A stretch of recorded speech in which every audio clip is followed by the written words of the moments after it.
Okay, so Claire and I decided to study decay in its many forms.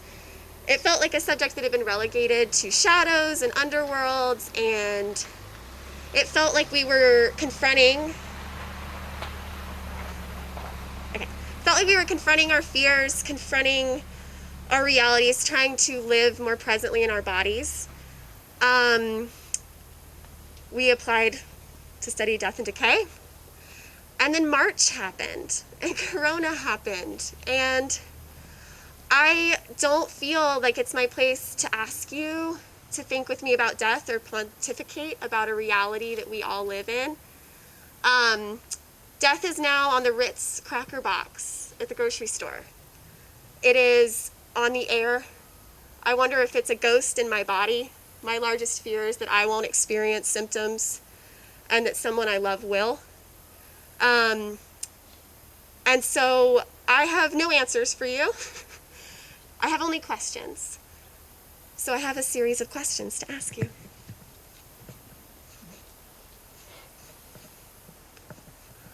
What is the most unexplainable thing you've ever seen?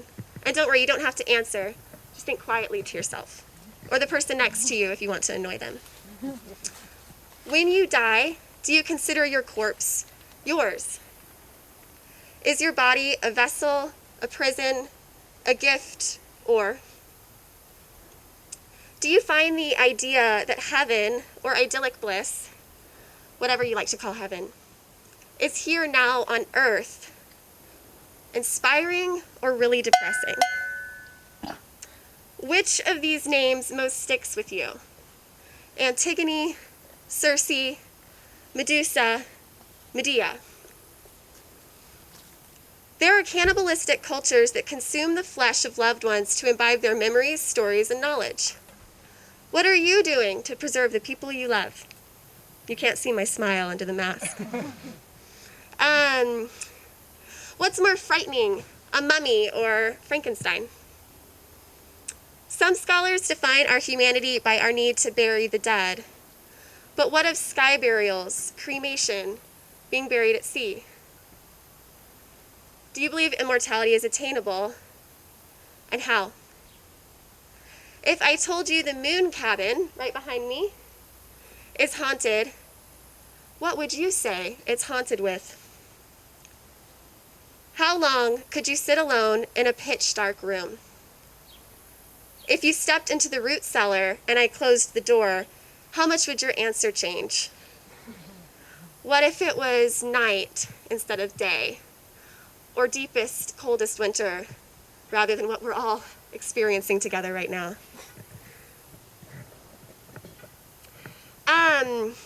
I really appreciate, Caroline, you made it sound like I am an expert in the history of this place. And while I appreciate the vote of confidence, I am not an expert at all, by any means, on the pre-colonial narratives in this place. I am simply trying very humbly and doggedly to ask good questions of the people that have those answers. And that has been an incredibly challenging and enjoyable process for me. What we have learned is that a spring once ran in the gully kind of past where we parked our cars, and that the migratory trail that cut through Hellgate Canyon passed north of here. And so it's very likely this was a campground, or at least a place that was known as a good spot to stop by. So that's why I started asking questions.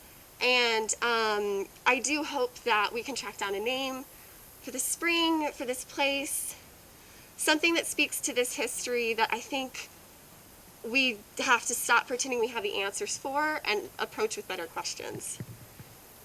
And I'm happy to answer more questions about that at the end, but I'm not sure what of that interests you. The caretakers have also been so kind and so helpful in that process. So we're excited about potentially adding that narrative soon. We just want to make sure that it's thorough, and it's not something that I'm going to right, I'm hoping that the Salish Cultural Committee will step in and help with that. So I'm merely hoping to be a middleman in that process. So I am primarily a fiction writer, but I wanted to create a scavenger hunt for the things that I adore about this place, to invite people in and to invite people to walk around. And I hope that it inspires you to walk around and seek out the things in here that don't make any sense to you, because I hope there are one or two that intrigue you. But without further ado, I will read this and then ask. It feels really unfair to ask you questions and say you can't answer. So I'll read this and you can ask me questions if you like. Okay. Orchard broom spits seeds like men gnawing sunflower shuck, waiting for a fish to snag the line. With all that blood of body, you're an ocean on the move. Subterranean swells of water lurk beneath the apple trees. Macintosh, Duchess, Winesap. To tell the apples apart, you have to bite down, slip in, smack, chew. Flash of iridescent wing, dragonfly, another blue body. You'll know Bill's rhubarb by its tufted heights. His father was an inventor, but you saw that already. It's written in the knuckles of rust all over, the gears kicking out of the earth. Pieced together, they'd form a churning belly. Feel that coal mine yawn at your back. Little Phoebe languid now, yet open her mouth and watch her make a mockery of light. If I asked you to map her tendriling body, or all that junk the box elders eat, I lost my spot. What would make you set pen to paper? Right here, a snake slipped from overturned oven to apple tree, a hot thing. In this room, I am always aware of where the miner's empty hat sits. It has a haunt of gasoline carried on skull by a man whose silhouette strikes a match. How telling and terrible it is that cave is both a verb and a noun. Make 3 lefts and a right, and the beer's ice cold. If thy right eye offend thee, pluck it out, or better yet, carve it out with glass twice stained, not for me, but for the metaphor. A path through Hell's Gate once passed just north of here. Travelers could drink from the spring in the gully past the chicken coop until 160 acres of Salish Kootenai homeland cost 5 years, $22, and a promise to cultivate. The spring has gone bone dry. In the orchard, a precise harmony of dappled shadows struts its stuff, morphing into unreckonable moments. In the hollows, woodpeckers flex their dinosaur feathers. If time has a face, it's the lichen-swathed bark of these fruit-bearing trees. A world of interlacing caverns like heat-cracked mud. Lay it down before the bed-framed gates and sleep. Pitch your fears into the pig pen. They'll eat anything. In the old house, suspenders dangle on their hook, waiting for somebody long gone who left behind a collection of butterflies, their abdomens pinned by needle to plank of wood, their flightless wings small ghosts of a death that came as a cleave. Yet someone took the time to carve keep away fire.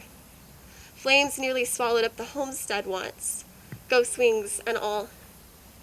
They say a dog ran across the root cellar and fell right through the ceiling without opposable thumbs to open the mason jars. Sealed up mysteries congeal in purple still, by whose hand? How often do preserves outlive their preserver? Don't answer that. Is there food in the car? I'm fighting the urge to pull open these frameless doors, grip that cool porcelain slip of knob, and yank.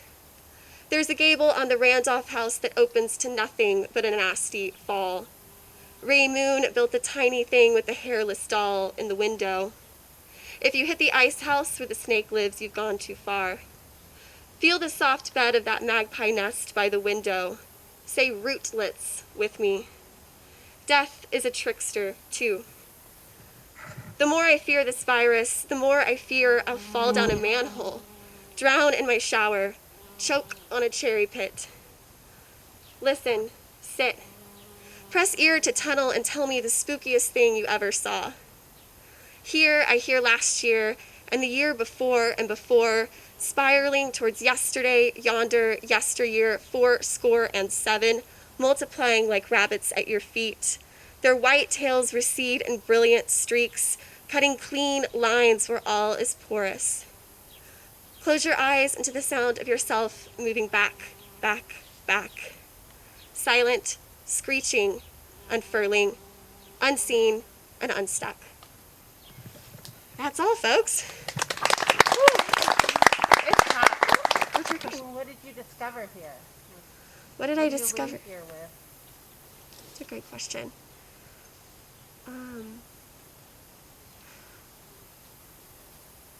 I leave here with a completely new vision of what being a writer looks like, and what being a listener looks like.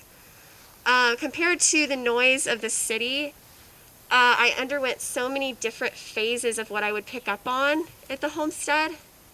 When I first arrived, I thought, gosh, this is so quiet. I get here and I'm just this gregarious, loud human being taking up too much space.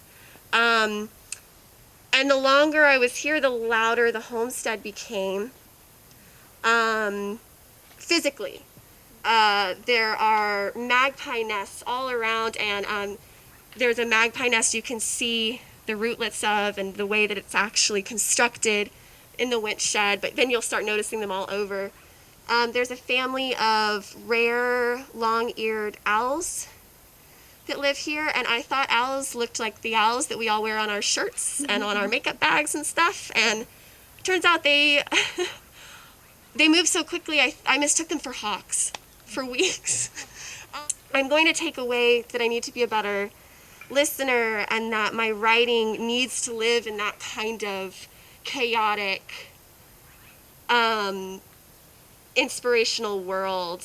I think it helped me to break out of my ego and stop staring at my pencil and my page and what I had to say to be here. I think that's all she wrote. Are we done?